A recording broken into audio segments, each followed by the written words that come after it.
Good evening. Welcome to the Tuesday, April 1st meeting of the Town of Orange Planning and Zoning Commission. Before it begins tonight's meeting, I'd like to point out the location of our emergency exits. The first one is to my right, your left, in the middle of the room where most of us come in and out of the building on a regular basis. The other two are again to my right, your left, in the hallway to the rear of the room. The first one on your left immediately upon entering that hallway. The final one at the end of that hallway. I'd like to ask those seated at the table to please introduce themselves. Tamara Costello, Zoning Administrative Assistant. Ozzie Parenti. Judy Smith-Morgan. Paul Denise, Zoning Administrator and Enforcement Officer. I'm Commissioner Walter Clark. We're expecting Commissioner Rick Mangione and Paul Kaplan to be... Here's Mr. Kaplan right here. We're expecting Rick Mangione to join us shortly. The first item on tonight's agenda is a review and discussion of the proposed sign regulations. I believe I CC'd all of you an email with the updating of the proposal that incorporated Mr. Miller's suggestions and also Mr. Marino's observations. I had a brief discussion with Mr. Miller this afternoon about the suggestion that Paul had, that we maybe address the height of ground signs in the LI zones.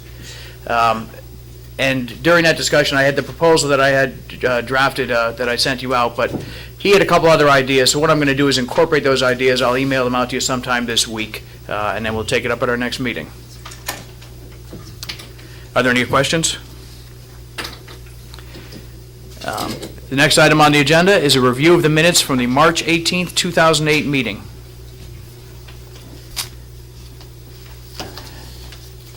I had one comment, Tammy. On page 2, third full paragraph, under review and discussion of proposed sign regulations, it says, Mr. Miller questioned why construction signs are permitted prior to final approval. I believe, if I recall, that he was questioning why we would wait until, or why we wouldn't do it sooner than the building permit, that we might choose a time sooner. Is that your recollection as well? He questioned why we would wait until the building permits were issued, thinking that we might want to allow them up sooner. So I think that thought might be better expressed in the minutes.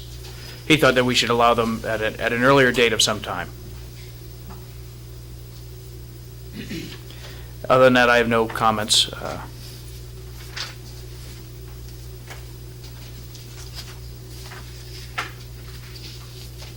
I'll make a motion to approve the minutes from March 18th, 2008 as amended.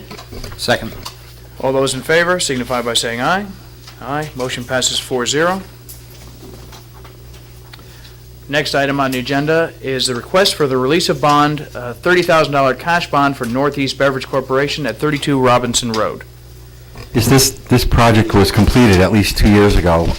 We maintained or held on to the bond for two reasons. There was a siltation fence and a couple of the devices that were left in the wetlands, and part of that happened through the course of this past winter.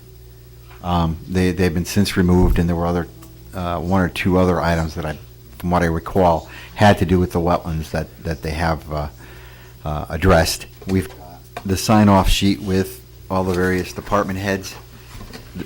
A CO was issued on this a long time ago, but the only outstanding issue was, and they were somewhat minor, but they still had to be completed prior to the release of the bond. But we have all the department head signatures on this, and a CO was issued probably about 2 years ago on this, and we're holding a $30,000 cash bond.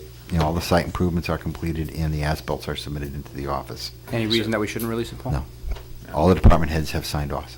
And all the work is completed, as you said. Yes. Yeah. I'll make a motion that we move for release of the $30,000 cash bond to Northeast Beverage Corporation. We have a I'll motion. second the motion. It's been seconded. Any further discussion? There being none, all those in favor signify by saying aye. Aye. Motion passes unanimously. The next item on tonight's agenda is old business. The only thing under old business is, I believe you all had comments that Mr. Miller emailed to you regarding the House bill that was in our packets a few weeks ago, and basically says that there's no action necessary now because that bill has not gone through the process. Any questions or comments? Being none, we'll move on to new business. Anybody have anything they'd like to bring up under new business? There being none, we'll move on to the report of the zoning enforcement officer.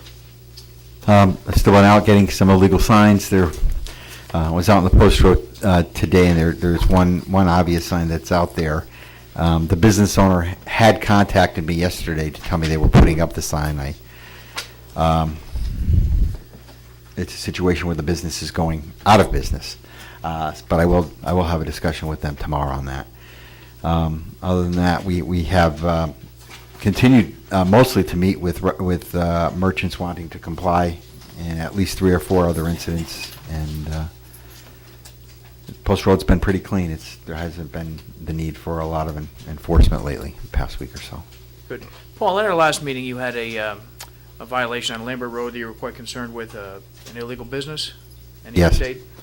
I made 2 inspections, and there were vehicles there, and I'm obtaining evidence. And Okay. Is the person being cooperative, or?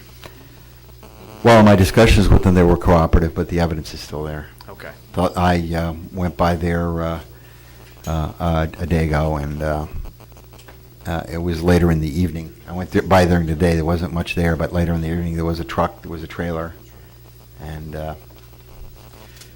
Okay. I think the 30 days terminate. 30-day terminates sometime next week. Okay. I mean, it's better, but it's still not in compliance. Okay. Paul, I would just like to mention the trash at Target on that embankment opposite the residential district is accumulating again. They cleaned it up last time, but I think they need a reminder call. And also, I think I saw some cars for sale behind the bank on Indian River Road where they creep up from time to time. I saw those again.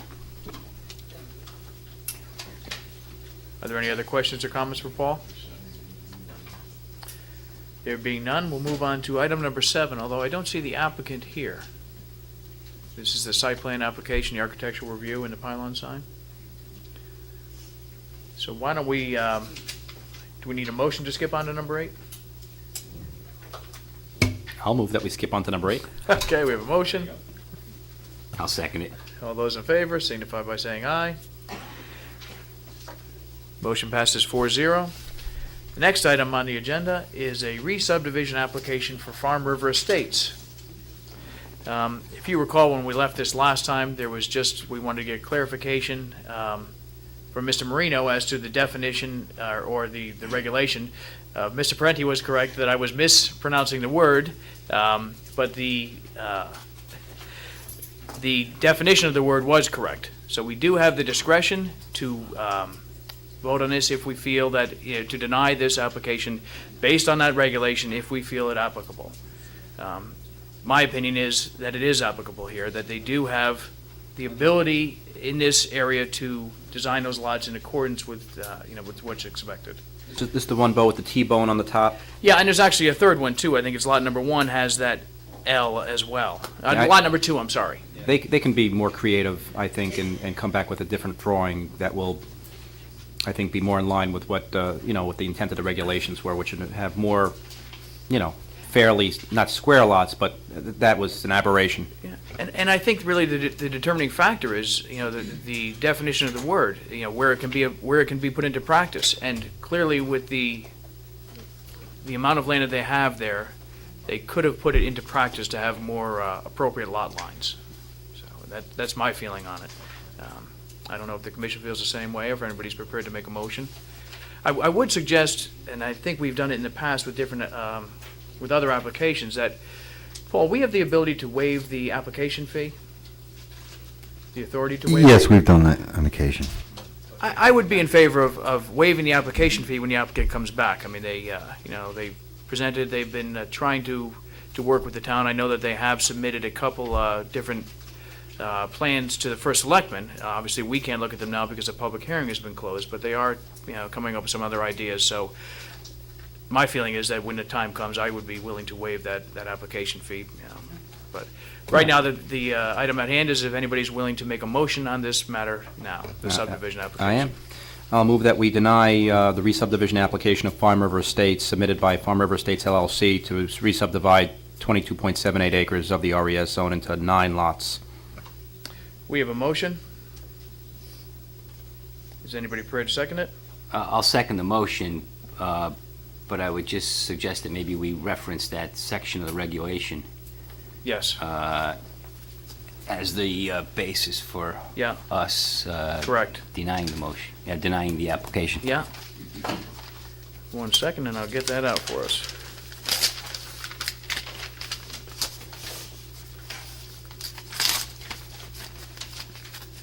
That's all,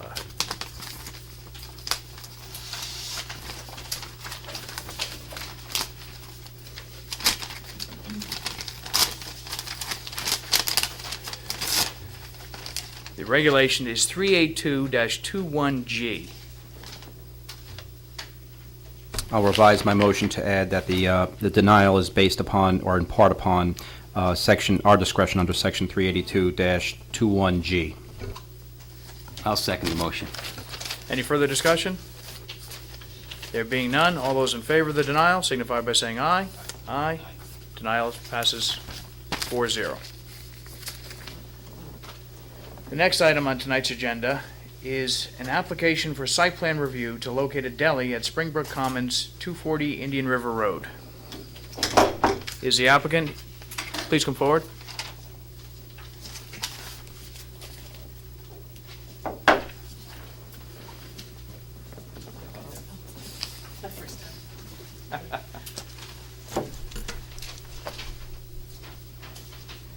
Can you please give us a general description of the project?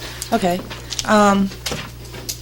It's a retail store strip at 240 Indian River Road in Can I Orange. have your name for the record? I'm sorry, Ann Washenko. I'm also a resident of Orange, live over on Pine Tree Drive.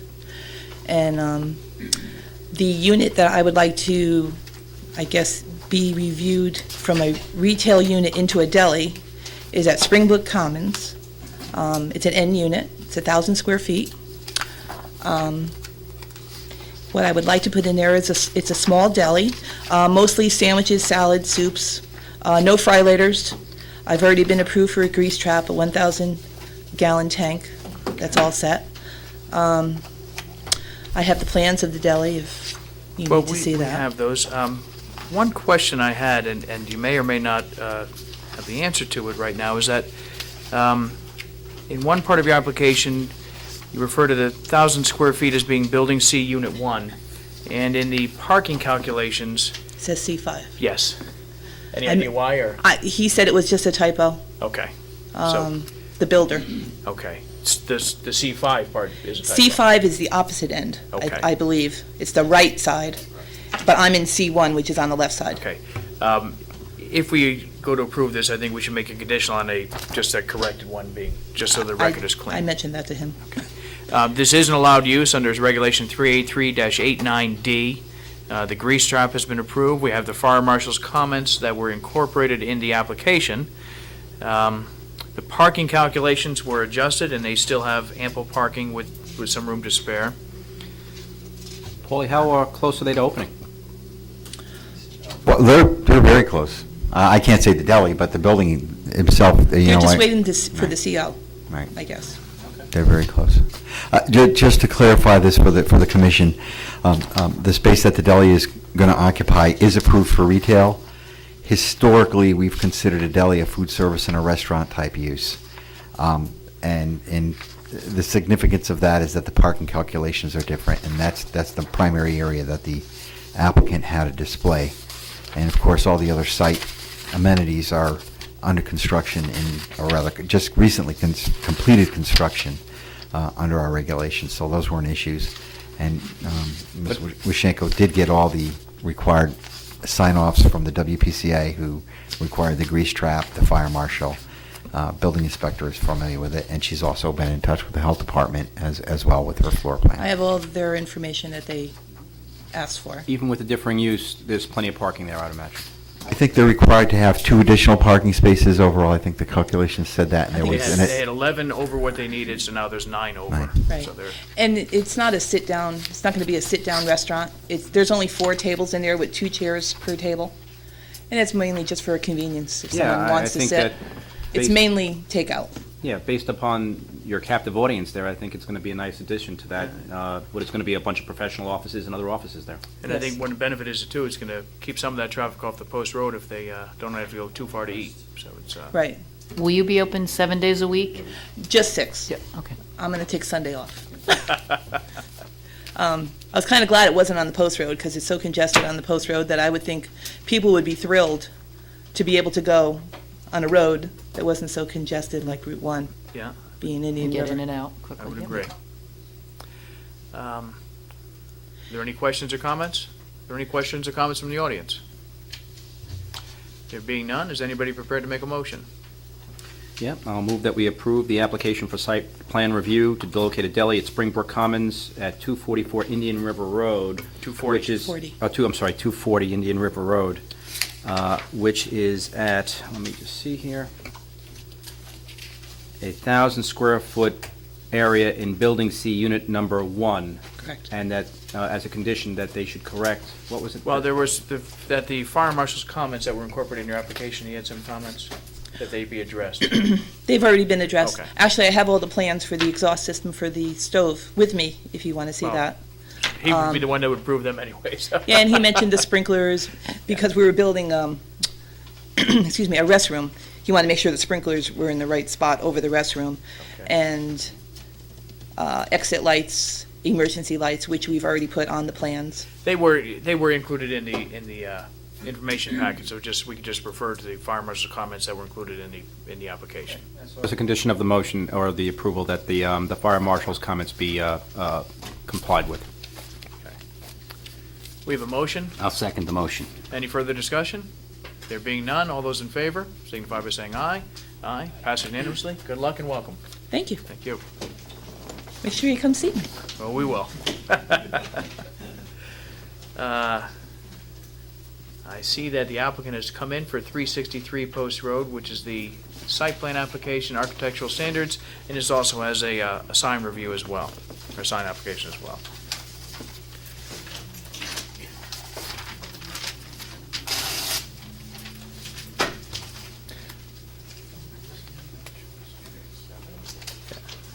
And-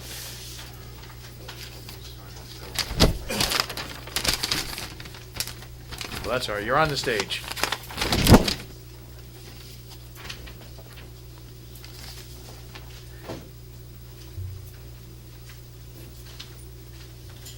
This is John. John, you're up. Okay.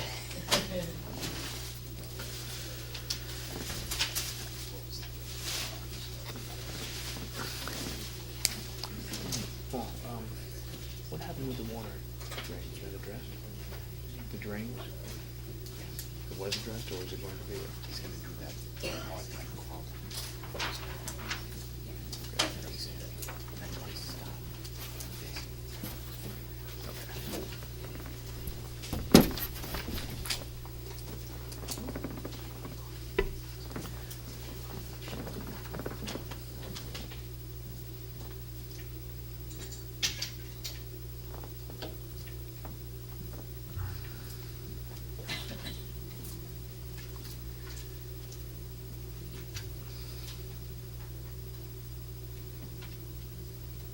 Just to refresh everybody's memory, if you recall, we were concerned with the west and the east side elevations and how far the treatment would go back on both sides.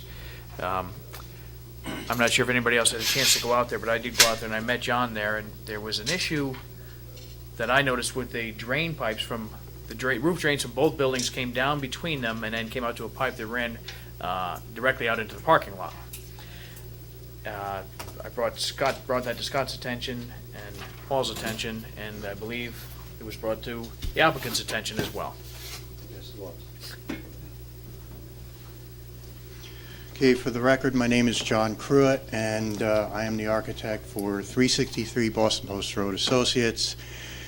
Last we met on March 18th, I had made the presentation of the facade renovations that we were proposing for 363 Boston Post Road. I also gave out some handouts regarding the signs, the proposed sign design, And I also spoke with Paul Denise a few days ago regarding the drainage situation. What I do have available for Paul, when he wants it, when he needs it, are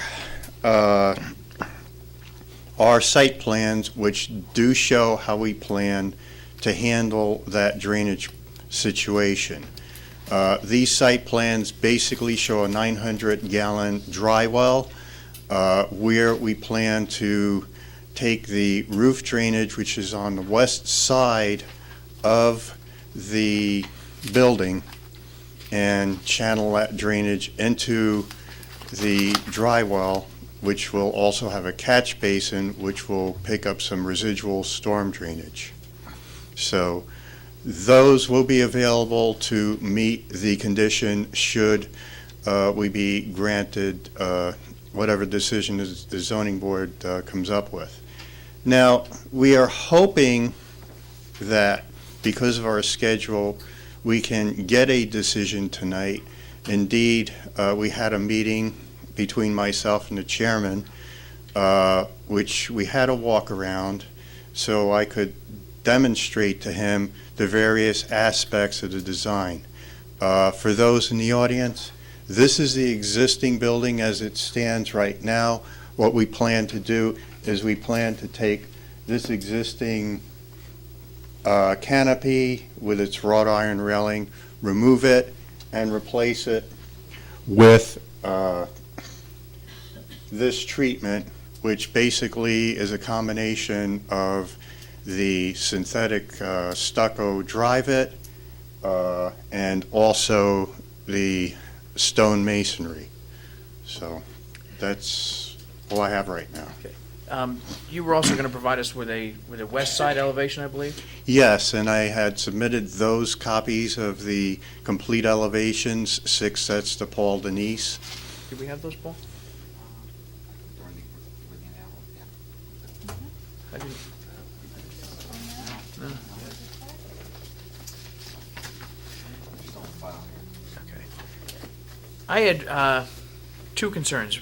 One that Judy had brought up last time with the west side, and you were going to go back, I believe it was around 6 feet.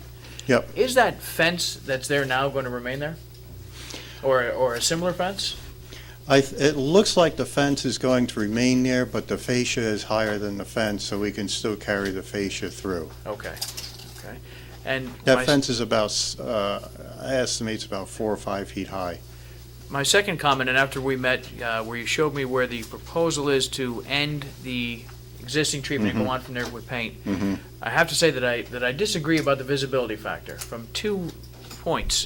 First of all, really, you don't have to go too far down the post road, or from, I should say, from fairly close, you can see the entire length of that building to the fence. Additionally, when you come down Marsh Hill Road, you can look out at it too. So I do feel that it's important to carry on the drive at the entire east elevation as well. You're talking about the one that it's not next to the adjacent building, but the other Correct. one, yeah. Correct.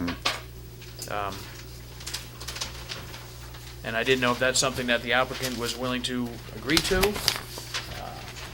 I don't think, although we do have a very small percentage of the approved materials, I don't necessarily think it should be a requirement that we go down that entire visible line with the approved materials, because I think the upgrade is substantial in the front portion of the building.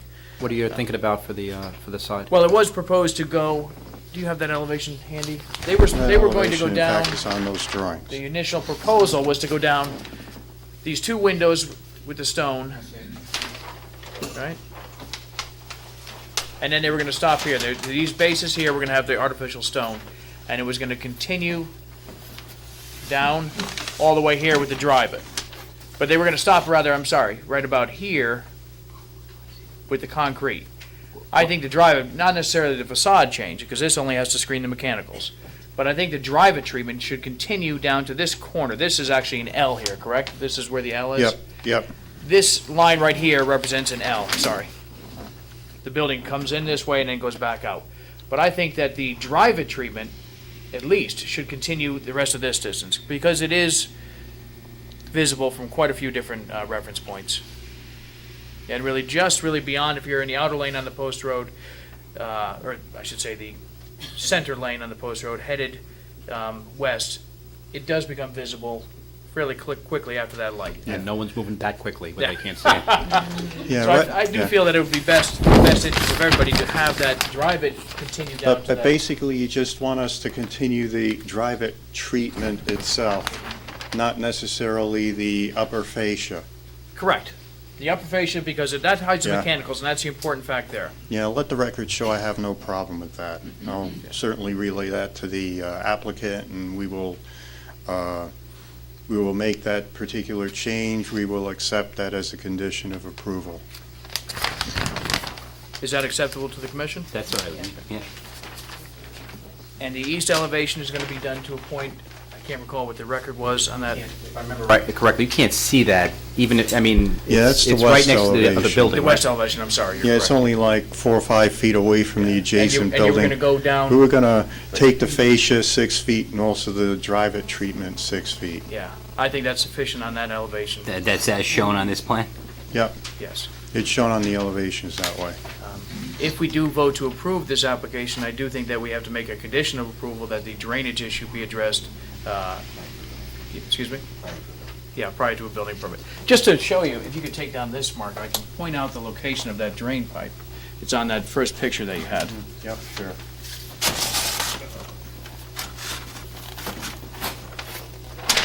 This green pipe right here is the roof drains for this building and that building that come out right into the parking lot. It's far from an ideal situation. It has to be addressed.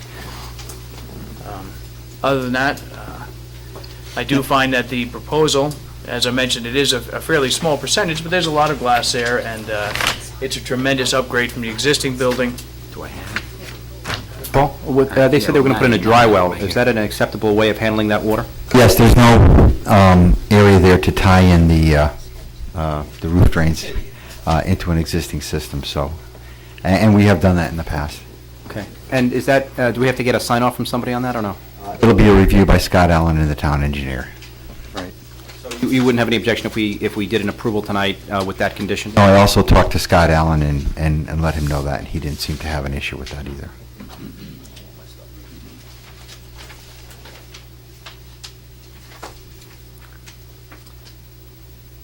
Is anybody prepared to make a motion?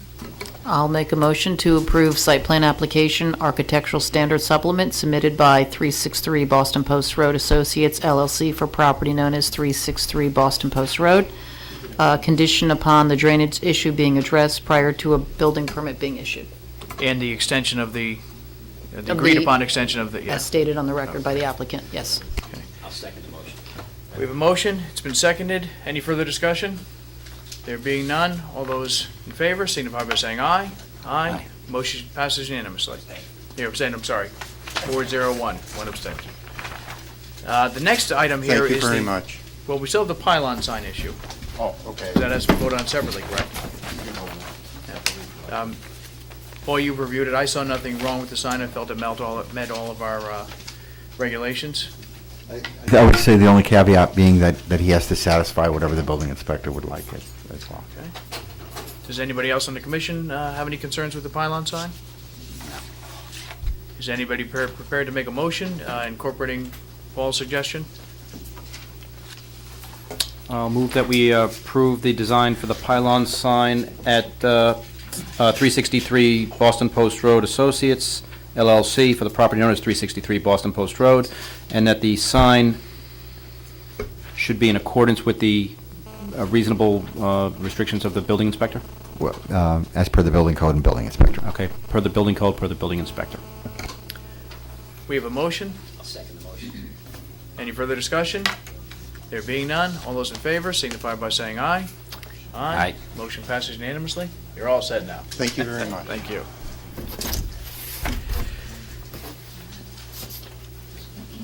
Yeah.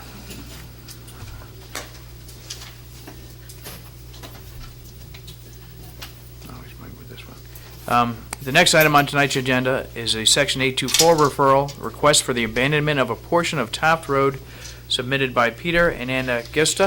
I hope I pronounced that correctly. Is the applicant here? Do we have information on this? Paul? Yes, well, no, you did not get it in your envelope. As a matter of fact, the agenda had to be revised yesterday at 12 noon. So, because, and the reason being that this item was scheduled on the Board of Selectmen, and we had not reviewed it yet, and we are required by 8-24 of the Connecticut General Statutes to do that. And I think Tammy handed out Do we have the description? some information on that.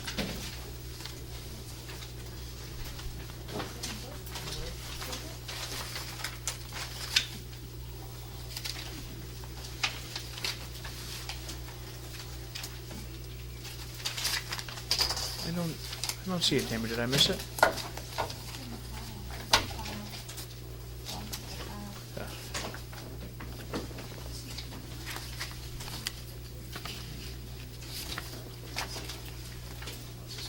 Do we have additional? Okay.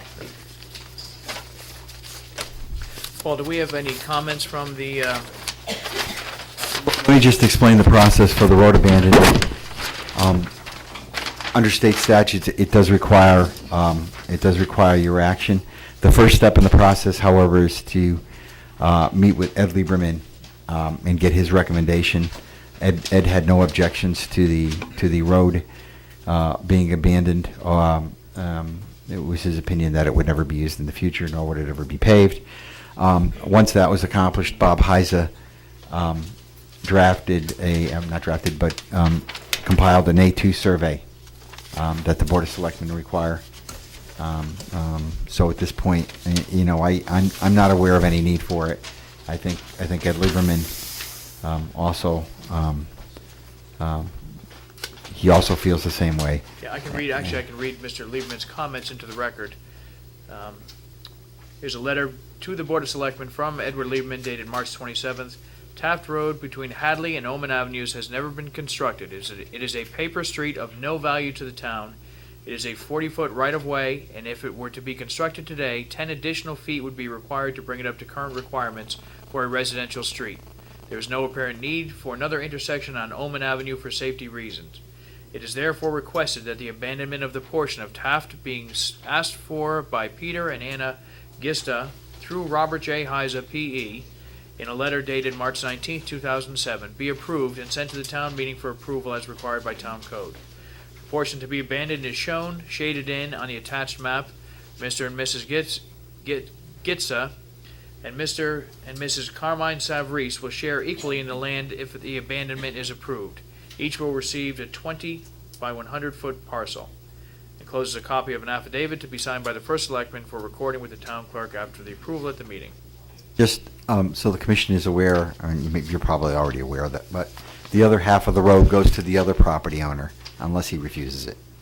Paul, I see that that it's only a portion, a 100-foot portion, it looks like, of that paper street is being abandoned. Yes. I haven't, this is the first time I'm seeing this, but are there any issues with abandoning only a portion of that street? No, in fact, there were a couple of the property owners that I had talked to, and one was in my office, and I recommended that he contact Mr. Gitsu, and when the process was being done to get the A2 survey together, I guess that didn't happen. So, I think I also believe I recommended that Mr. Gitsa talk to that gentleman, and I think he did. There are no landlocked pieces here that are being created, correct? No, because all the properties in the area have frontage on another street. Okay. In fact, Mr. Gitsa is, I know he's going to be appearing before the Zoning Board of Appeals, and his lot is 100 by 100, and this was part of his attempt to become more conforming. So, The lot where the yellow is, where you read 40, 42 feet and 40. Where are you looking, Rich? The three lots, 40 by 100, 42 by 100, and 40 by 100, Right near the number. Okay, yeah. right next to paper. I mean, I know you're not abandoning this road, but could that ever, and is there a house there now, or could that ever be a lot? This 40 by 100 lot? Yeah, That is a lot. That's 102. by 100, right? Yes. That's not a 40, Rick. That's 102 by 100. I'm talking where it says, it's written in by hand, says paper. Okay. You see, I'm talking about the yellow strip. I don't know if yours is colored or Mine's not colored. Oh, That's what I was gonna say. why do I got a colored one? Yeah, I'm special, okay. Got special Oh, you see treatment. where it says lot 6? Yes. To the left of it, you got those 3 small lots, 40 by 100, 42 by 100, and 40 by 100? The answer is no, they can never be, you can never create a lot out of that. Any lot that would be created now would have to comply to our current regulations. So all those 3 together, if it's the same owner. So you'd still be well under the required acre and a half at 60,000. There is a house on the lot in front, and our zoning requirements remain them to be co-joined permanently. Okay. So they wouldn't be grandfathered in even though they're, okay. No.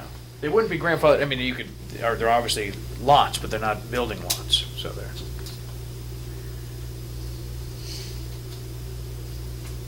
So shouldn't the rest of this portion be divided too? But they I didn't guess the say- reason is that it requires the, in order to request it, you also have to do the A2 survey, which is fairly expensive in some cases, and perhaps they just didn't want to bother with it. Or maybe they didn't. I want know to that, I know that's the reason, but it seemed to me that at least the 2 other residents should contact Mr. Gitz and do it all together at once, but that, and I know Mr. Gitz had contacted one of them, but Yeah, it seems it like they're just missing didn't an occur. opportunity, because obviously the cost of doing a survey for this one portion is not tremendously less for doing it for the whole road, I wouldn't imagine. Right. But what's before us is just that portion of the road, because that's what's requested. And all we're doing with the 824 survey, again, is recommending to the Board of Selectmen that we feel this is a good move for the town of Orange, basically. I think it is. Yeah, I do Yeah. too. It gets both lots into more conformity. It's, you know, they're small lots now. It'll certainly relieve the town from ever having to make this decision about whether it's a paper street or whether to build on it, construct it, or anything else. A little bit of an increase to the tax revenue. We'll take anything we can get. Is anybody prepared to make a motion? I'll make a Send it. motion that we make a favorable finding under 8-24 to abandon a portion of Taft Road as delineated on the A2 survey. We have a motion. Second. Any further discussion? There being none, all those in favor signify by saying aye. Aye. Motion passes 5-0. I know.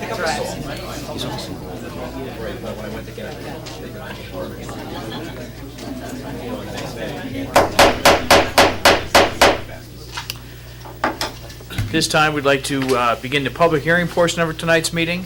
I'd like to ask Commissioner Parenti to please read the legal notice. Okay, notice is hereby given that on Tuesday, April 1, 2008, at 8 p.m. at the Orange Town Hall, 617 Orange Center Road, the Orange Town Plan and Zoning Commission will conduct a public hearing on the following.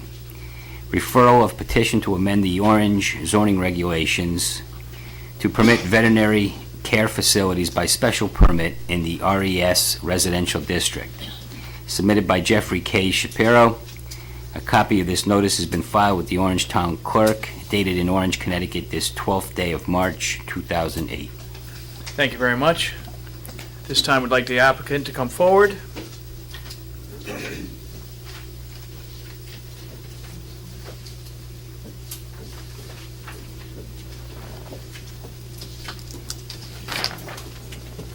Tammy. Do you actually want Dr. Shapiro? I'm Attorney Ball. That's fine. If you're a spokesman, that's fine. Just state your name and anybody, please remember, if they're coming up to the podium, to state your name and address and stand at the podium when you address. Good evening, members of the commission. My name is Philip Ball, B-A-L-L. My business address is 51 Elm Street, New Haven, Connecticut. I'm an attorney at law, and I represent the Shapiros in this action. Does the board have any particular way that they would like this presented? If you could just give us a description of the application, and I see that you have photos of an address, but that really is not necessary because we're not dealing with a specific site this evening. We're dealing with the regulation. Correct. To the amendment to the regulations. So if you just give us a description and why you feel that this is necessary for the town of Orange. What Dr. Shapiro is requesting is that there be an amendment to the residential zoning regulations to allow as a special permitted use a veterinary care facility, specifically that the property have frontage on Connecticut Route 34, that it be in a residential zone. Specifically, we had stated that this facility would be a satellite veterinary care facility because Dr. Shapiro is a partner in a larger veterinary clinic in New Haven. So A copy of this notice has been filed with the Orange Town Clerk, dated in Orange, Connecticut, this 12th day of March, 2008. at this facility, there would not be any surgical procedures that require anesthesia. There would be no kenneling of dogs.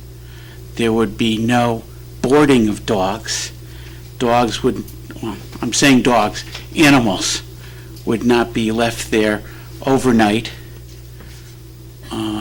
There would be the request that we had so that the only properties in Orange that would be affected would be those properties that had frontage on Connecticut Route 34 and that were within 1,000 feet of a town boundary line, so that the entire length of Route 34 in Orange would not be affected. Only the two extremes at the West Haven town line and at the Derby town line would be affected. I'm sure the commission knows this general area. On the opposite side of the street is an intense commercial development. There is also the town of Derby commercial area that's across the street. We are not asking to change this or any property from the residential zoning designation. We're only asking that a special permit be allowed to use a residence within that zone to perform professional veterinary care for small animals. And specifically only that part of the practice that doesn't require operations or anesthesia on the, I guess the correct term would be patients. I tried to narrowly craft this to not affect the vast majority of the zone within the town of Orange, respecting that this is a residential town. I do not believe in the domino theory that if this were allowed, then the next thing would be something else. Under these regulations, the only thing that would, if it's approved, the only possible commercial use that would be allowed on other properties would be a veterinary care facility. And I would think that most veterinarians are classic economic people, and they wouldn't put two veterinary clinics right next door to each other or within few feet of each other, and therefore there wouldn't be a breach of that residential zone. Just so the board knows, it is Dr. Shapiro's intent, if this is granted, that the existing house would remain and would look like a residence. There would be no change in that. Again, we should not be addressing the existing house because that is Fine. not a part of this application. And the reason I'm making that point is there's been quite a bit of concern about the notice or lack thereof that was given. And because we're not dealing with a site plan that deals with a specific address, but rather a zone change amendment, that's the reason why a notice to adjoiners is not required by law or by our regulations. If we were dealing with a site plan that dealt with one specific address, there are regulations, state regulations that would require notice to specific distances from that. So that's why that was set up that way. We've conferred with Mr. Marino, the town attorney, and if somebody would like, he can go into that further, but just to let you know, that's why we're doing, that's why I'm asking the applicant to stay away from that, even the zone change or amendment to the zoning regulations. Right, So, it is not a zone change. Right, it's amendment to the regulations.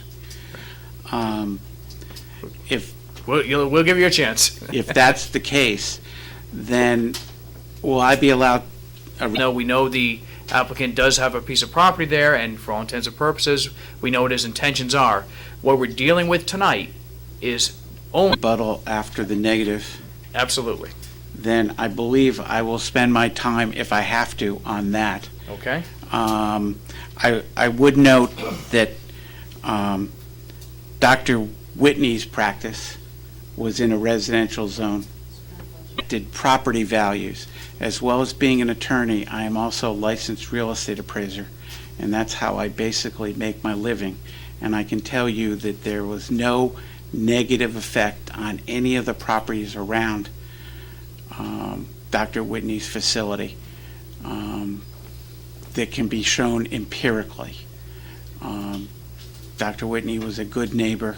Dr. Shapiro will be a good neighbor. With regard to traffic, if that's a question, for many years, it has not affected. The intent is that people will be able to pull in to a parking lot, turn around and go back out the same way, so that the streets of Garden and Beach Lawn and Again, we're getting site-specific here.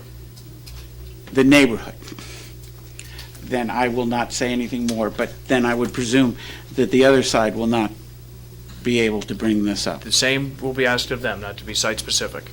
Then One I- note on Dr. Whitney's property, that was a veterinary clinic before the regulations were in place. There is absolutely no question. It existed prior to the implementation of the present zoning ordinance Regulation, of the correct. town of Orange, and therefore is allowed as a legal non-conforming use. All I was trying to press was that it has had no effect on the adjacent property, as I don't think if this change in your regulation is allowed, that this specific change will have any effect Okay. on the area. And I will allow the other side, unless, wait a minute. I do not want to presume, so there might be some people out there that animal runs on the exterior of the property. And I want to be in favor of this, and I would be happy if they wanted to come up and speak now, but I'm an optimist. I don't sense a lot. Please come forward, Is it all right if I... by all means, yeah. Good evening. Hi, I'm Tom Hurley, 1050 Garden Road in Orange. You all have a letter from me, which I'd like entered into the record officially, please. It has been, correct, Paul? Yes. Thank you. In the past, in town, when there's been a known project being out there that requires some special use or whatever, it's been normal, as far as I know, that that proposal be presented first so that affected parties can know about it, and then the party requesting the zoning change, which this definitely is, would request it at that time so that all parties would be equal and equal footing and equal standing when it comes to this project. What this particular, and by consideration of this particular proposal, even by the board, does is it takes away the rights of the property owners that are there, because you will change our rights if you should approve this, and I didn't even know you were talking about it, and I'm sure a lot of my other neighbors didn't. I got like 4 days' notice on this. So I'd like an official ruling from the town's attorney, if it would be permissible, to explain why, when a known project as has aptly been demonstrated, why we got a cart before the horse problem, and why this is a acceptable procedure. Please. Typically, just to answer part of your question, and Attorney Marino will finish it off, is generally, at least in my experience, when we've had these applications for amendments to the regulations, they've been accompanied with a site plan application, and that's why typically we do have the notice. In this case, that wasn't done, and the reason for that And is... that's the reason for my complaint. Thank you.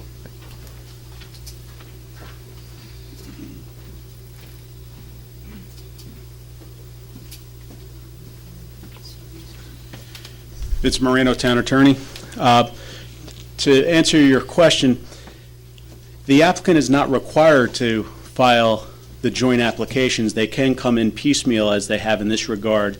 Oftentimes we see it coming in as a package, but in some in some manner I can appreciate why an applicant would come in a piecemeal fashion, because to the extent that the commission were to disapprove the requested amendment, the applicant then would not incur the additional expense associated with site plan and the like. So depending upon the sophistication of the applicant, depending upon the financial ability of the applicant, there are a lot of unknown reasons why an applicant comes forward the way that they do. The regulations, however, do not require that they come in jointly or severally. That's the choice of the applicant. From a notice perspective, when you're dealing with an amendment to a regulation, the statute, neither the statute nor the regulation requires adjoiners receive notice. That would be different on a site plan, and so ordinarily where we would find the site plan application requires it, although the amendment to the regulation does not. So the notice is given, but it's not given as to all the applications. It's actually only given as to the site plan.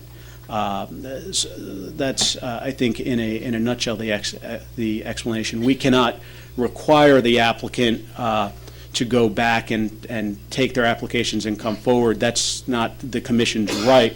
The commission is addressing an amendment to the regulation, and again, to the extent that they were to approve it, then the applicant would go forward with their next application in the form that they felt appropriate, and to the extent that the commission denied the application, then obviously there would be nothing more for this applicant to do. Does that explain does that answer your question? It does, You need to be near a microphone, sir.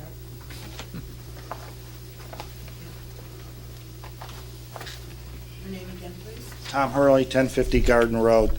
I would encourage this zoning commission to change that in our regulations when there is a known site for such an application as this, that they must come together.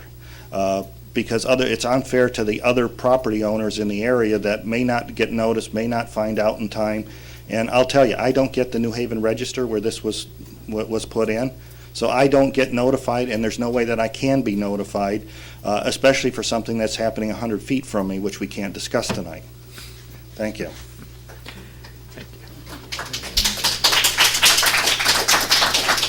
Please come forward.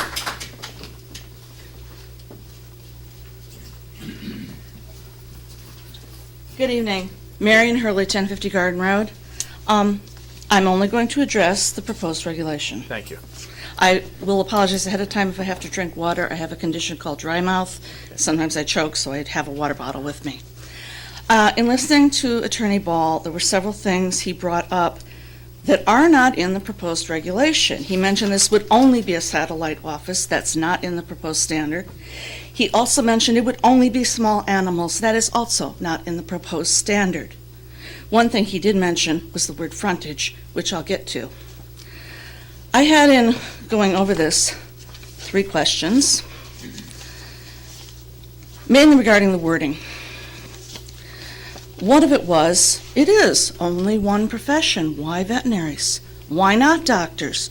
Why not a dentist office? Why not a CPA? Why not an attorney? Is there some urgent need for veterinary services for the town of Orange that necessitates allowing, basically taking a single-family residence, owner-occupied, and allowing it to be converted basically to a business use?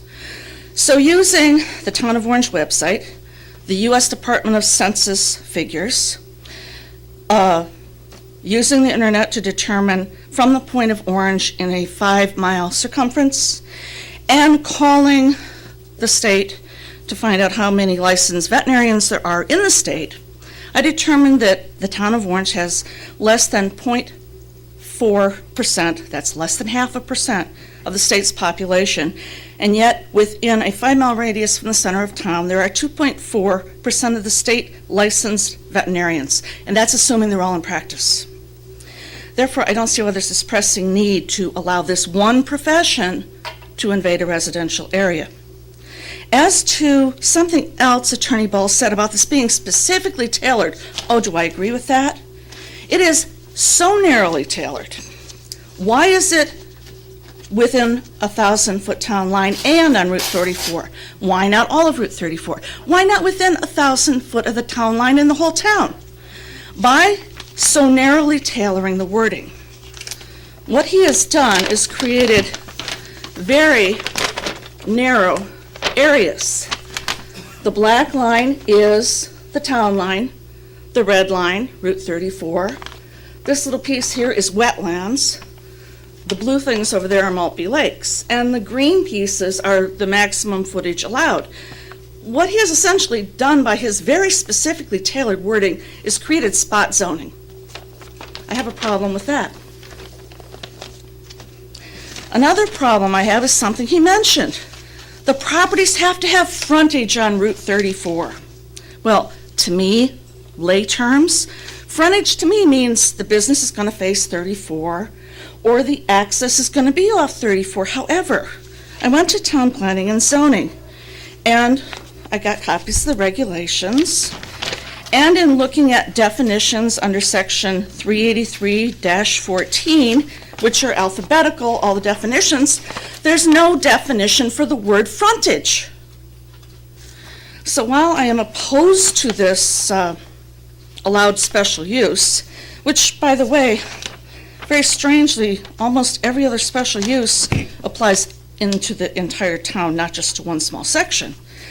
But if you're going to allow it and permit it, rather than a vague, undefined term such as frontage, if you do allow it, I would hope that the board would define, particularly considering the types of properties in the little spot zone that's been created, small lots, older houses, very small, winding, in some cases hilly roads, that access to the property not be permitted off the small side streets, and that instead of frontage on Route 34, that you would consider changing the wording, if you approve it, which I hope you don't, to something more specific, such as only permitting entrance and egress off of Route 34 to lessen the impact on the residential neighborhoods.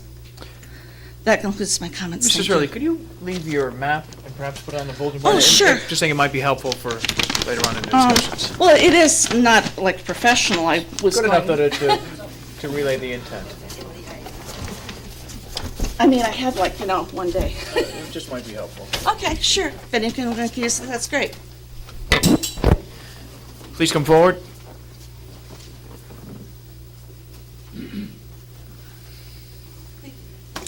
Mary Ann Bauer, 1041 Beach Lawn Terrace. I do have my water, is that okay? It's perfectly fine. I would like to address you, members of the Zoning Commission, about the special use request which has been applied for by Dr. Jeffrey Shapiro. This is very difficult for me to address, as I have known Dr. Shapiro and his family for many years. They are a very fine, respected, kind family. I got to know them because their children attended Mary L. Tracy School, and Dr. Shapiro has taken care of my pets. I am very concerned about the safety and character of Route 34 and the surrounding roads. So the safety of this area is already a major concern.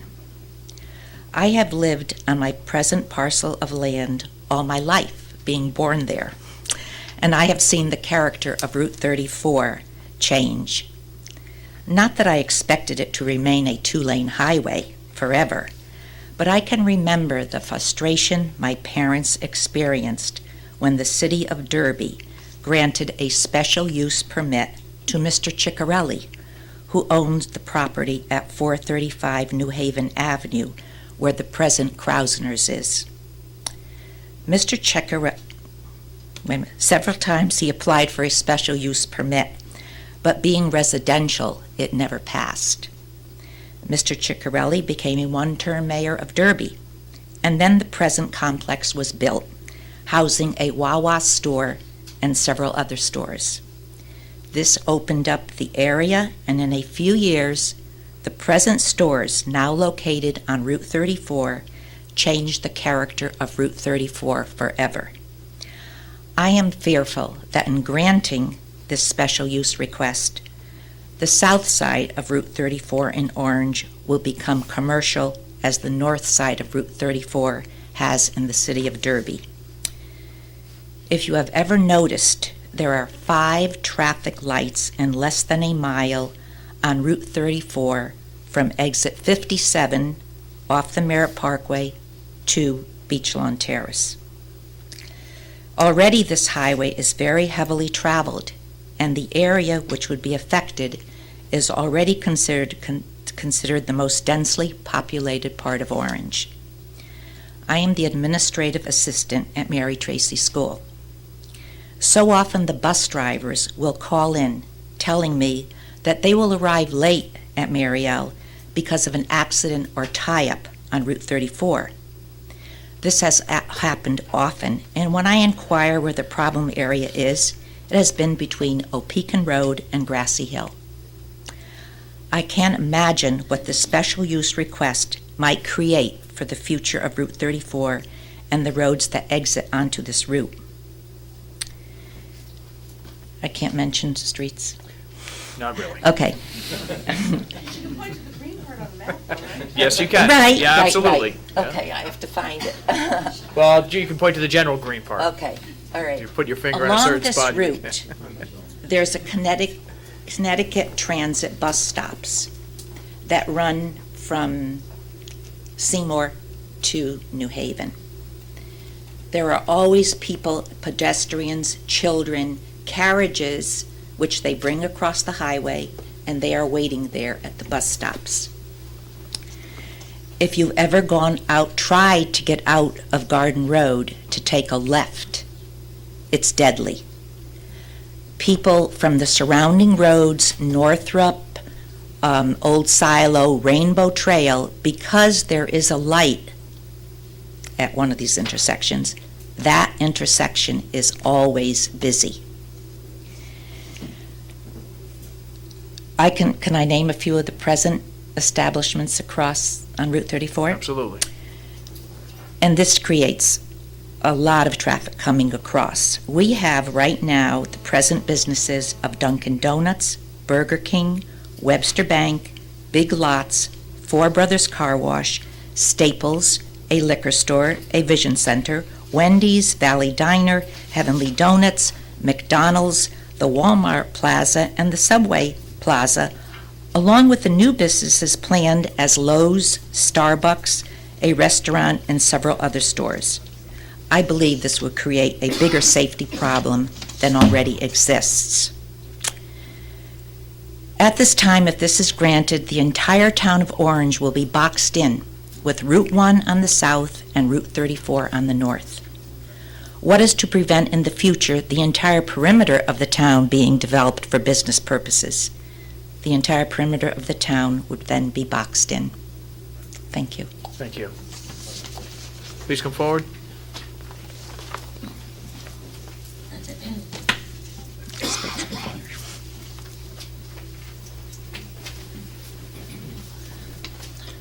Hello, I'm Monique Osborne. I live at 1011 Garden Road in Orange, and I thank you for being so meticulous and careful about the wording about the special permits that you would like. I'm concerned about the safety, too. Every day when I go across 34 toward Wendy's, going to school, it's a real trick to just get across 34. However, I realize that all those businesses that Mrs. Bauer just mentioned are in Derby.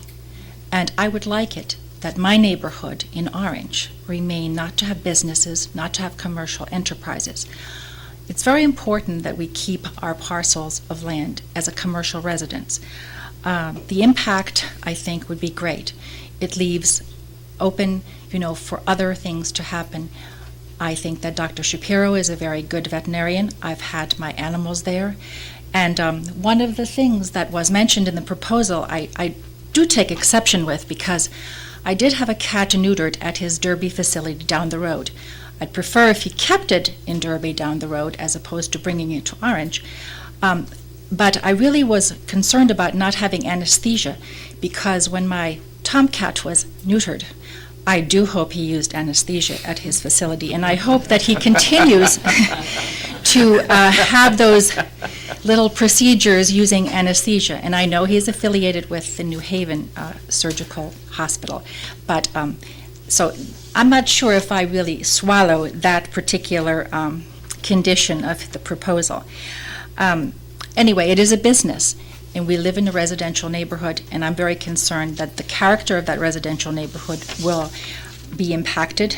And I really do ask every member of the committee to vote down this proposal, because it is not a necessary thing. I'm concerned about the safety, and I'm concerned about the character of our neighborhood. I would like it to remain a residential neighborhood. Thank you. Thank you. Please come forward.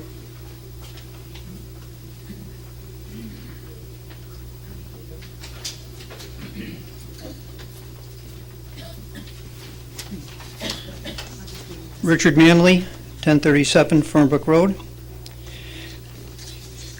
This area Mr. Shapiro wants to locate his business in is mostly 1/2 acre to 1 acre lots. There are no sewers or city water. Many of the lots have dry wells for septic systems, and the proximity of wells to septics are all under the required 75-foot requirements now. Chemical, animal, and medical waste could possibly affect the groundwater conditions. All of the roads in this area this is, and the entrance is off Route 34, are all under 25 feet, which was the old requirements when these roads were built. 2 of the roads in this area are dead-end roads, which are true dead ends. There are no cul-de-sacs whatsoever. You have to turn around in people's driveways. There is no storm drainage system on any of these roads, which would be needed if a 10-foot parking lot were to be built. Approving this special use would greatly affect the neighboring property values. I'm wondering, would this be a 7-day business? Would it have evening hours?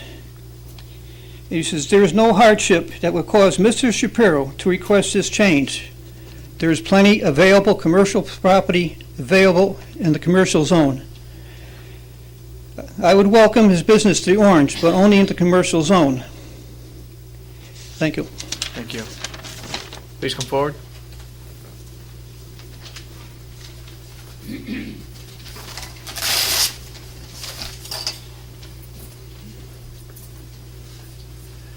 Good evening. My name is Jeff Osborne from 1011 Garden Road, and when my wife and I were looking for a house in 1973, we chose Orange, mainly because of the respect I think that the town leaders have for residential property. And to engage in spot zoning or zoning variance, no matter what you call it, is a very slippery slope to go on for a zoning board. I ask you to reject this petition. Thank you. Does anybody else like to speak at this time? Please come forward.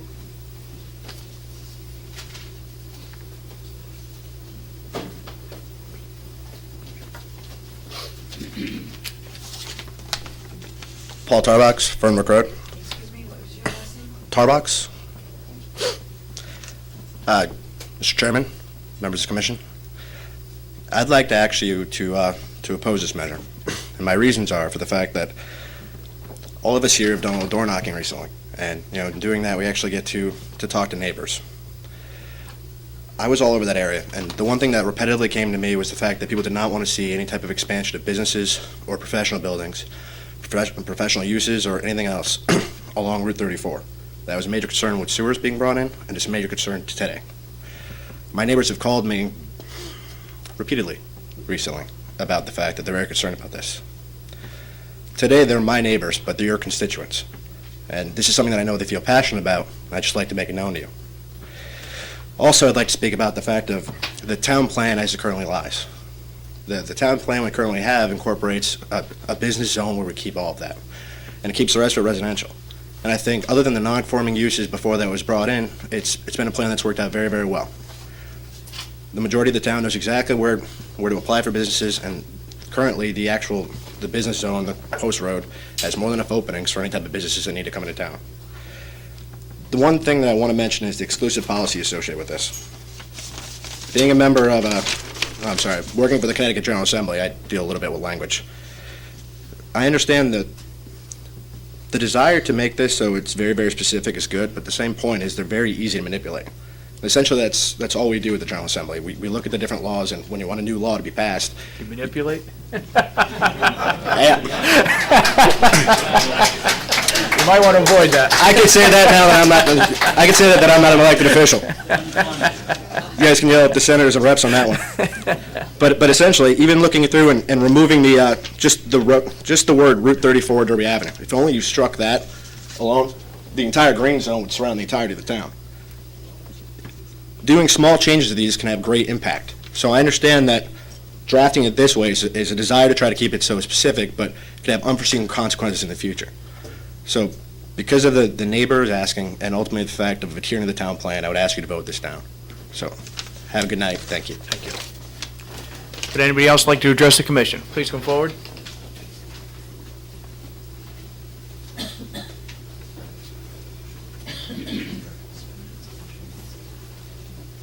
Kim MacDonald, 1044 Garden Road.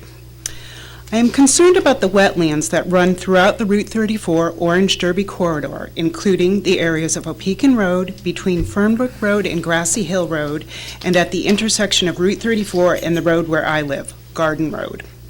These wetlands all fall within the 1,000-foot parameter of a municipal boundary, with frontage on Route 34 as included in Mr. Shapiro's request. If a 10-car parking lot is built on a parcel in this area, runoff from cars including oil and antifreeze, plus salt application and snow plowing in winter would flow across, say for example, my street into the wetlands. These wetlands include 2 Mile Brook. Thus, I believe there would be possible adverse environmental effects of building a parking lot adjacent to wetlands, and that this would set a bad precedent for our area. Thank you. Thank you. Would anybody else like to address the commission? Please come forward.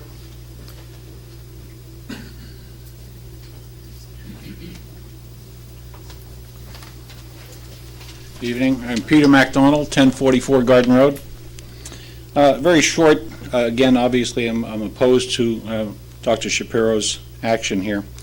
Dr. Jeffrey Shapiro's petition to amend the special uses in the Res District zoning regulation states under Special Standard C, the use must be located in a structure which resembles a single-family dwelling. It seems to me that the narrowness of this statement suggests he's going into a residential neighborhood and open up a business. This would only encourage other commercial vendors to buy up single-family dwellings in the narrowly defined areas and petition to open their businesses in a single-family dwelling, which would ruin the quality and value of our community. That's about all I have to say. I don't object to the veterinarians. It's just not my backyard, as we say. Thank you very much. Is there anybody else who would like to address the commission at this time? Joe?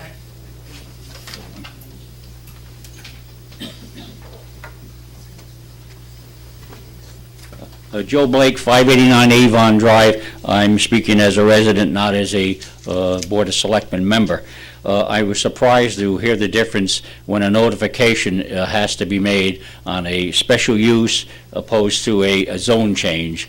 And I hope your board might look at that as Mr. Hurley suggested.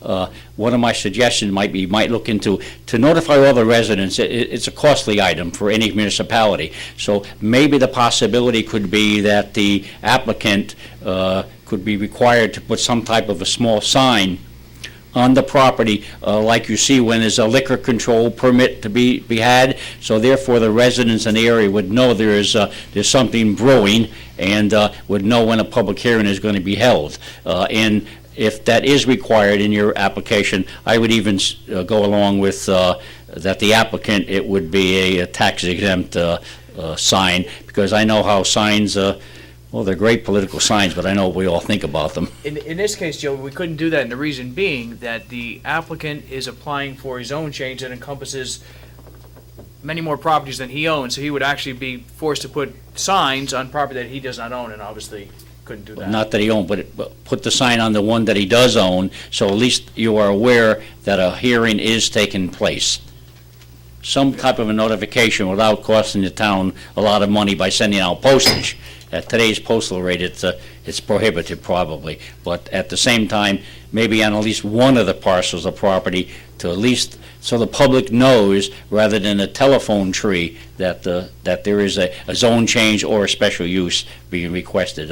I'll let you guys kind of tweak that out a little bit. Thank you very much. Is there anybody else who would like to address the commission at this time? Please come forward.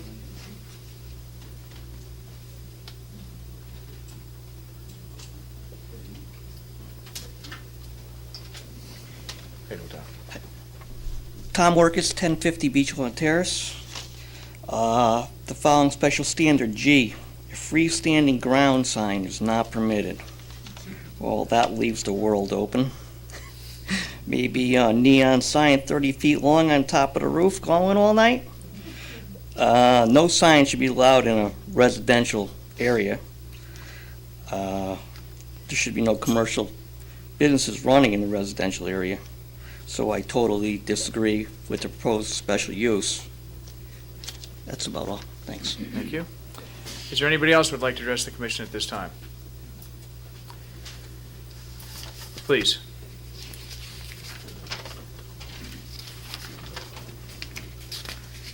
Tom Hurley, Garden Road, 1050 Garden Road again. I'd like to, it has been brought up and touched on, but being a resident that lives in this area, I want to stress the fact that most of these houses are sitting on rock ledge. If you go down any of those streets, there are berms, hillsides, mammoth rocks, and maybe some of you were here when Northwood was put through and they actually had to blow through a 20, 30-foot mound of rock to put that road through. There is very thin layers of soil. They tend to be clay, which means we have dissipation problems for our septic systems all the time. A typical rate, instead of the 3 inches per hour required under your zoning laws today, it's typically 1. Any residential unit in this area that would be chosen would be under that same restriction. There are no sewers.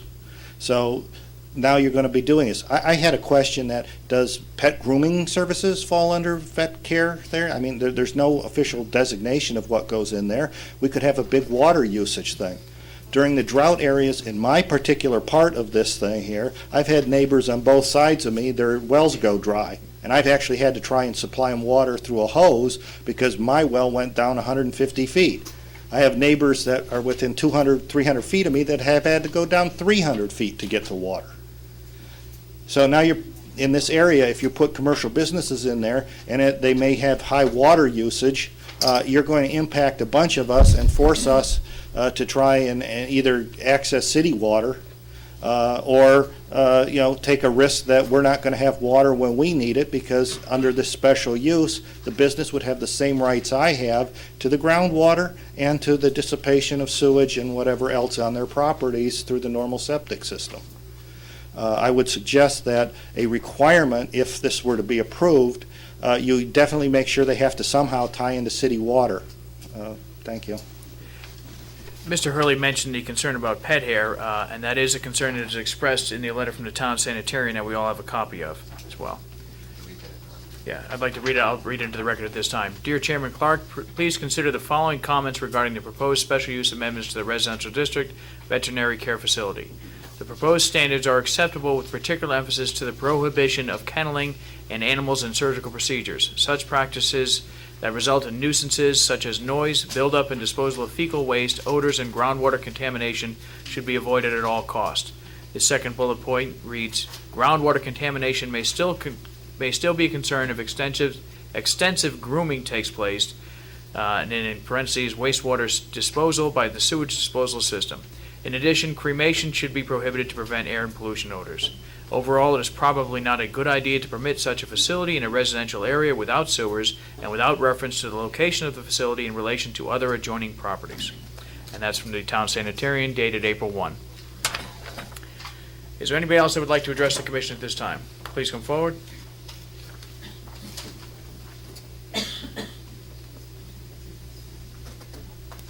Yeah, I'm Pat Luciano, 1036 Beach Lawn Terrace. I'm opposed to it because the street that I live on Beach Lawn Terrace, it's real hazard when you turn in from Derby Road. There's two driveways right in the beginning there where you could, if you're not paying attention, you could hit somebody coming out of their driveway. If there's a car parked on that street, you could just about get another car past. If you wanted to check with the police department, the last snowfall we had, they went up and down the street trying to find out who belonged to a certain car because the plow wouldn't go through. So, and my grandchildren ride their bikes there. We've since, in the last year, got a new family with little kids that are going to grammar school, and they're constantly riding their bikes on that street. So I think it would be a hazard for anybody on there. Thank you. Thank you. Is there anybody else who would like to please come forward?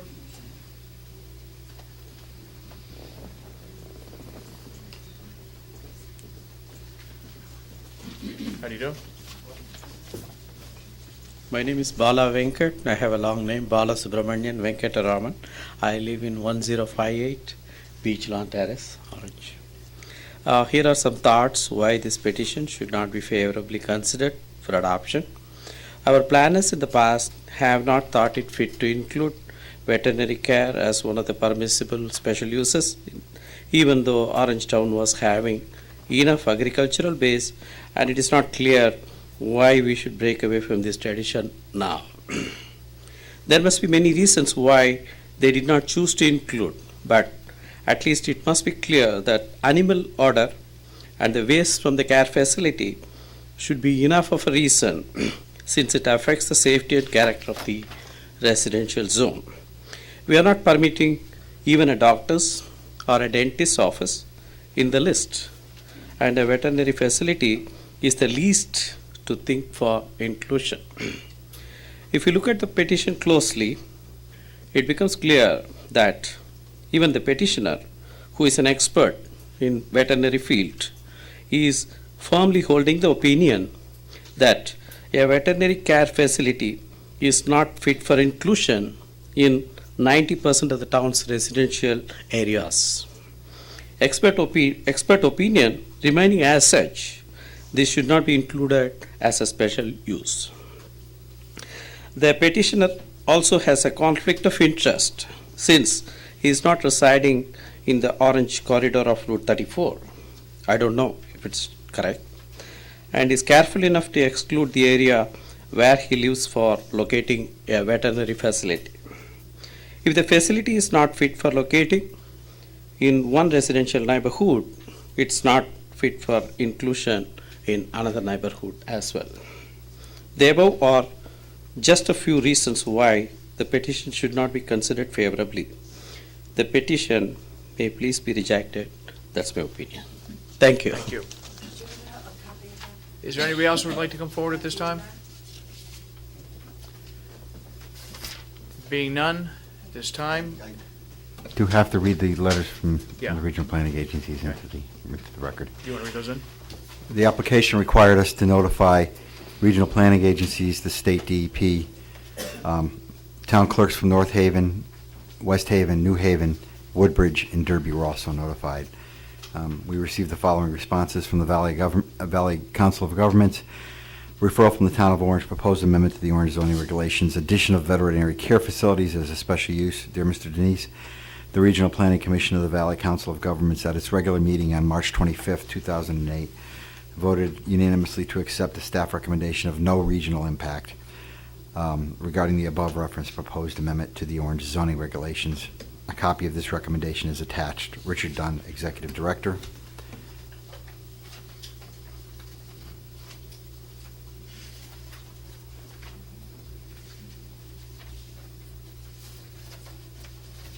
From Kristen Kallenberg from the Department of Environmental Protection. Dear Mr. Denise, thank you for your opportunity to comment on the above referenced amendment proposal.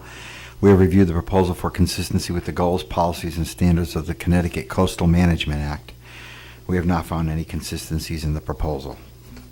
Sincerely, Crystal Kallenberg. From the South Central Council of Governments regarding the proposed zoning regulation to allow veterinary care facility.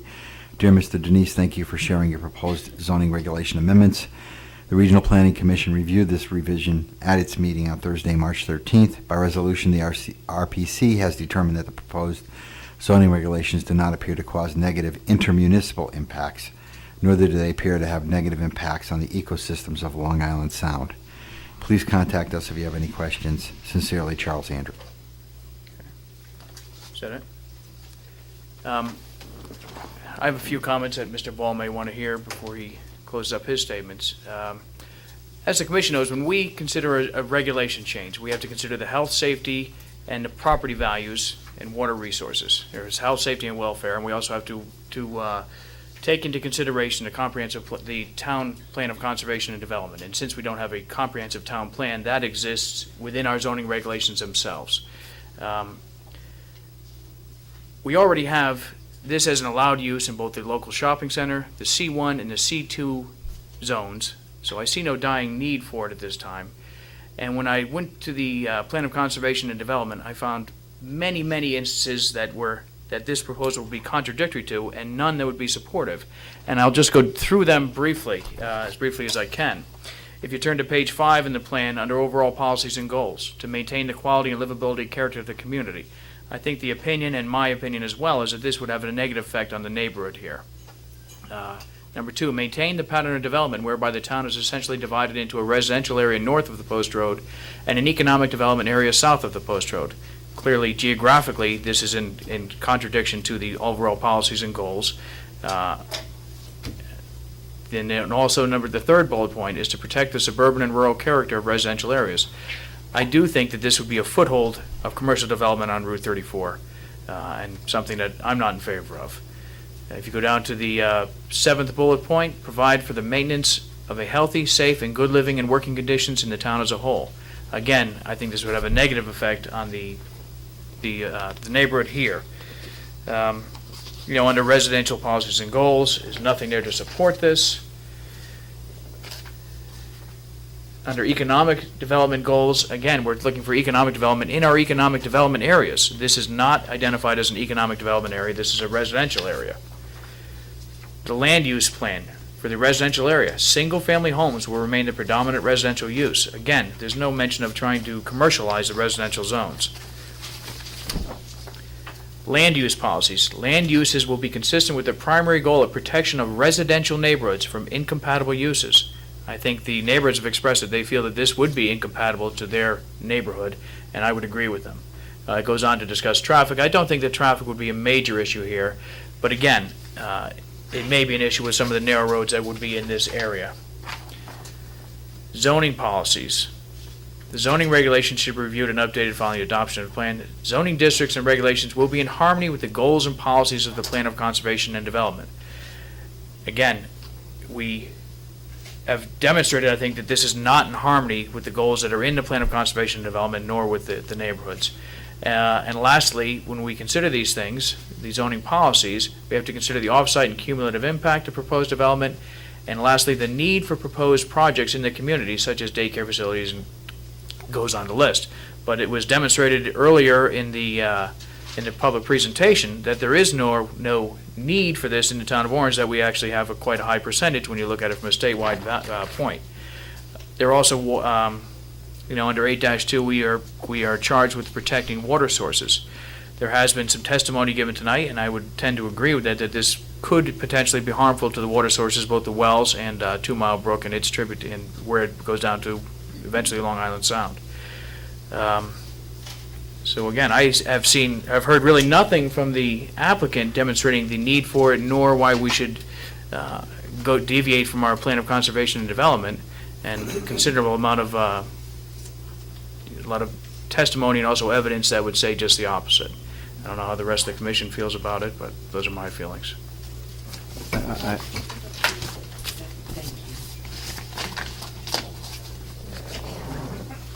I mean, I'm, very concerned about the business on Route 34, the way that the applicant has drafted the regulation. It hits this particular area, and this is a very difficult area. It's right next to Route 34. Route 34, as far as my livelihood on the board, I would like it to remain residential. I think that's what everyone intended, my predecessors intended. I'm certainly going to try the best I can to keep that way, to keep the character that way. I think that this is an impediment to that. And I think it does open a door, albeit not a big door, but it's a door nonetheless. And It's a toehold. yes, and I prefer not to do that. Plus the fact this area that the regulation does affect is a very difficult area driving-wise. In a good time, it's a difficult area. In the bad weather, it's especially with more cars up there. I know traffic is it's not going to add a lot of traffic to that. To the immediate area of Route 34, certainly will not hold a candle to the lows and other things that are happening up there. However, in this specific area, the area of the proposed amendment, it will add traffic, and it's traffic that is a very dangerous area. I said you can hold relative to the houses and the residential character of that neighborhood. Thank you. Ozzie? Yeah, I guess I'll just add to that, this one particular use, I mean, I think, by itself, it alone is not so objectionable, but, how do we, in all fairness, deny then the next application, when somebody comes in and wants to put a doctor's office or, some other commercial use. I think somebody mentioned a slippery slope. I would see, we'd be very hard pressed to say no in the future. And I can see how, the character of the neighborhood could very well change. I would agree. I just don't think it's right to have like a animal medical waste or whatever you want to call it going to a septic system, which may interfere with the existing wells. And there's not even a city sewer there. So, I mean, if you end up putting city sewers in city water, then it's definitely going to end up being a commercial business. Yeah, I would be opposed to it even if there were city sewers and city water. Oh, I know, but you know what I'm saying? Yeah. They don't have it there. It's not a proper facility for it. But again, I mean, even if you were to concede that this use itself wasn't so bad in that respect, when other commercial use, I mean, the neighborhood doesn't have the infrastructure designed, so it's suited for commercial uses. Mm-hmm. So, it's the starting point, and, while this may not be so bad, clearly that, the infrastructure isn't in place to handle commercial uses in that area. Mr. Schumacher made that, I think, clear, or at least inferred that in his letter as well. Yes, yeah. I think, Bo, you did demonstrate very well the inconsistencies to the Plan of Conservation and Development. And in order to adopt the petition, we would have to make a favorable finding that it is consistent. Yes. And Yeah. that was not demonstrated in the record yet. Yeah. I guess it's your shot now, Mr. Ball.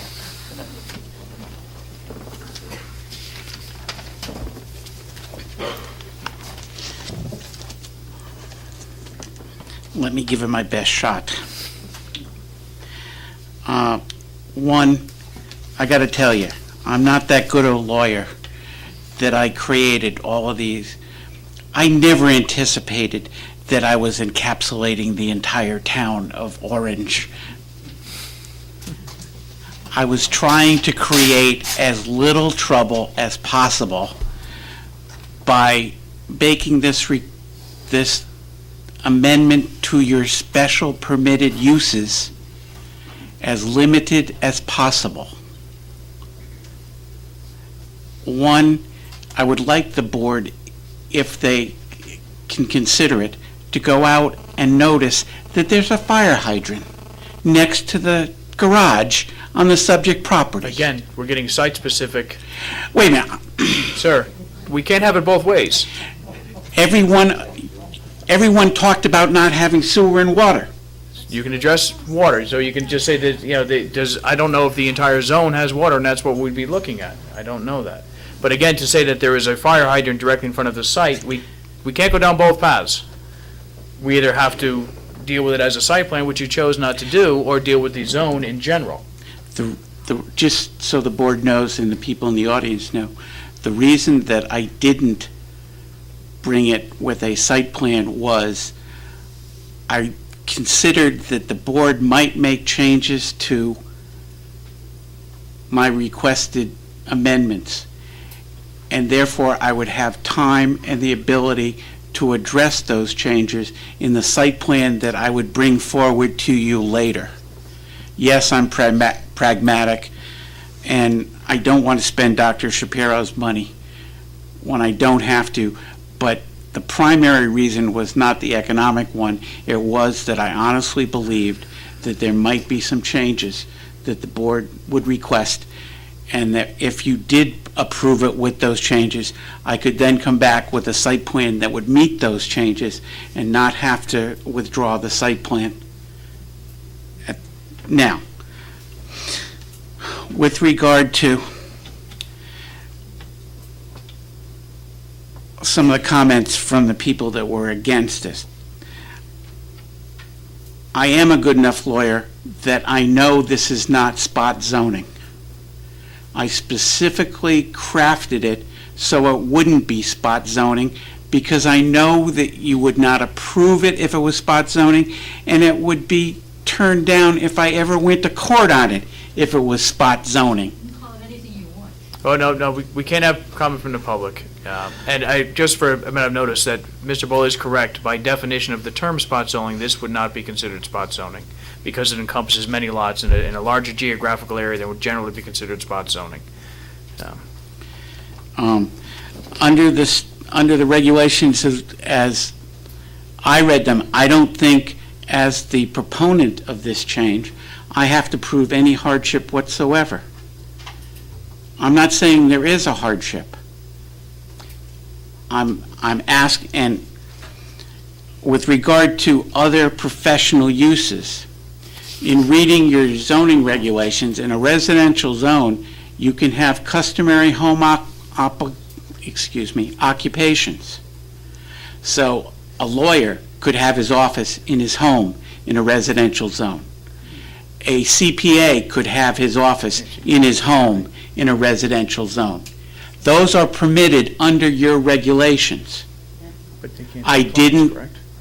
But, sir, in all respect, a lawyer or an accountant or anybody else for that matter could have a home office, but they are not permitted to see clients within that office. They can conduct their business there, but they cannot have clients come to that home office. Did I say that Well, they... you tried to draw a parallel, and I just wanted to make you aware of that. I didn't bring this as this was a customary home Okay. but I was asked why I didn't include doctors, dentists, CPAs. Okay.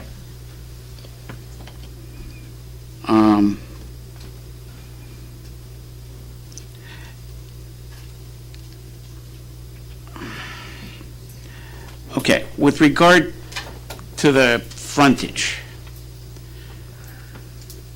this property has a boundary line. No. The proposed zone, the area that this special permit application would affect, the properties have frontage on Route 34. I wasn't silly enough to say that they would use Route 34 as the primary access to the properties, because that would create a safety and traffic problem. I was able to avoid that because this property also has frontage on a secondary street. Excuse me, he's talking about a specific property again? I understand. I apologize.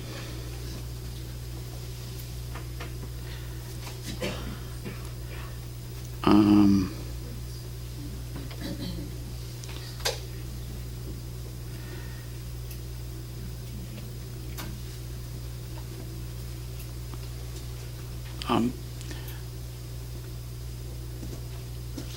I don't believe that I have anything else that I can say without going to this specific site, which apparently we're not going to do tonight.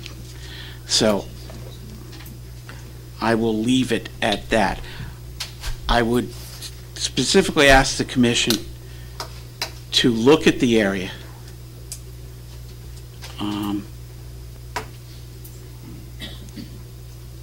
To consider how